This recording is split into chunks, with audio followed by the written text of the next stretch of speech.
New Balance dropped a ton of sneakers this week, but let's see if any of them are worth copying. Welcome back. This is week 17 of my weekly release calendar, where I go through all the sneaker releases compiled into this Google Doc right here, which you can access in the video description. So let's go through everything that dropped. All right, so as I said, New Balance had a lot going on this week. A ton of GRs and a bunch of collaborations. So let's start with Friday. So see, Friday we had a bunch of collaborations as well as drops from all these different brands. Shoe Palace did their collaboration on the 2002R, pretty popular silhouette. Just the colors are pretty underwhelming. This is the Volcanic Rock Pack. Nothing too special here. But if we go down, Jaden Smith, Will Smith's son, dropped his new silhouette New Balance. It's kind of like a hybrid skate shoe with distress, hobo outsole or midsole. Not a big fan. This is New Balance's classic gray color. And this really just honestly looks like a skate shoe. Now, moving on, as I said, there's just so many. The KAWHI 4s are dropping, or already dropped.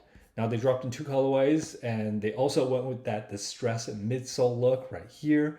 I believe that I believe that red heel is also distressed, so there's like this aging effect to it. So this shoe looks pretty promising, dropping in two colorways. Let's take a look. Malbon Golf, any golfers out there, they took the 550s and turned it into a golf shoe. Dropped three colorways. They're very basic, right? The only difference here is that the outsole treading is made for the golf course. And in terms of Malbon branding, it's just on the tongue. So it's nothing too crazy. Retails for $140. These did not sell out, but it's a super clean colorway. So it's good for the range, good for the course, for any golfers out there, of course. Ooh, that was a bar. Just kidding, it's not. Let's see. New Balance is also trying to pump out this new silhouette. This is the 991 V2. They did a few collaborations on this model with Stone Island and another female artist with this matcha green colorway. Now this is the GR colorway. These look very comfortable, very clean, super wearable. But let's move on. And yeah, so there's just a ton of New Balance, as I said, but nothing that really stands out as a major release. Now going into Nike. Now Nike did a lot this week. They did the Jordan 3 for women's. This is the Georgia Peach. Unfortunately, these Jordan retros don't really sell out anymore. So for $200, full size run from a women's 5 to a men's 9. So actually, maybe these larger sizes did sell out for $200, but this is just a simple, clean colorway. That orange pop is just so nice with that yellowed midsole. Just the price is a little high, you know? And I think it's just buyer fatigue. Too many Jordans dropping at once.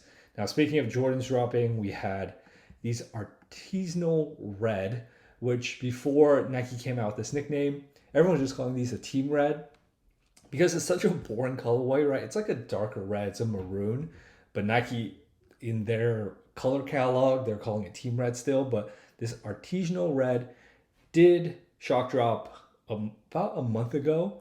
So we're finally seeing the general release. Obviously, these did not sell out. $180 for Jordan 1 is just way too steep nowadays.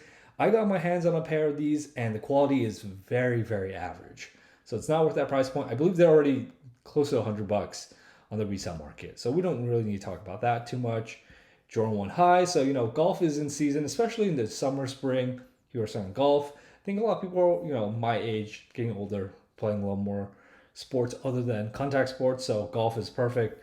UNC Jordan 1 high, full families, full sizes, full size range available for $190. Pretty steep. And aside from that, let's see. Okay, we have this Dunk Low, part of the Ugly Duckling pack. These actually dropped in 2020. So this is kind of considered a restock in a sense. This dropped on the 25th.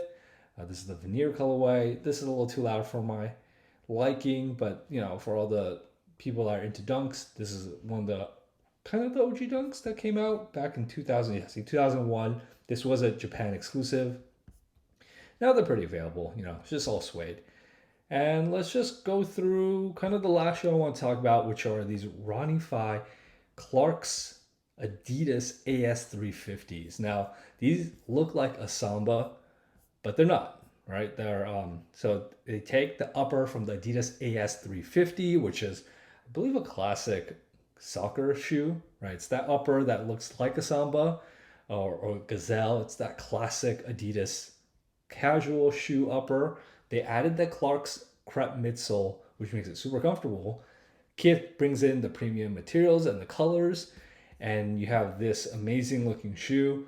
Now, the concept of this shoe is pretty nice because of the fact that Clark is making the shoe. Now, these are all made to order. So, if you have KITH loyalty status, they give you exclusive access to the shoe. Retails for $220 after taxes and ship. It's about $250. But they're just sitting on the Adidas app, ready for anyone to purchase. So I don't know if that's going to be the future of sneaker releases. I don't mind it. The only downside to pre-ordering is essentially you're lending these businesses money for X amount of months to produce the shoe. It mitigates their risk of having too much inventory, and it ensures that the buyers also get the shoes they want. They reserve it ahead of time. Now, the big flaw with these type of shoes is that this shoe is going to take 6 months to produce. So, they're good and bad. The retail price is always kind of high, $220. But then again, you have to bear in mind, this is premium materials. You have a Clark crepe outsole, which are super comfortable and they mold to your foot. So it's not just like the insole, but it's also the entirety of that midsole. So love the shoe. This is definitely a must-have for some people out there, right? These look like a super easy to wear pair that would go with a lot of outfits. So that's about it for this week. Feel free to check out this document. It's going to be in the video description. As I said, this week, not too much going on aside from New Balance dropping a ton of shoes. And the big notable release was that Ronnie Fieg Adidas AS350. But let me know what you guys think about this week's releases in the comment section. Until next week, I'll talk to you guys, or I'll see you guys next week.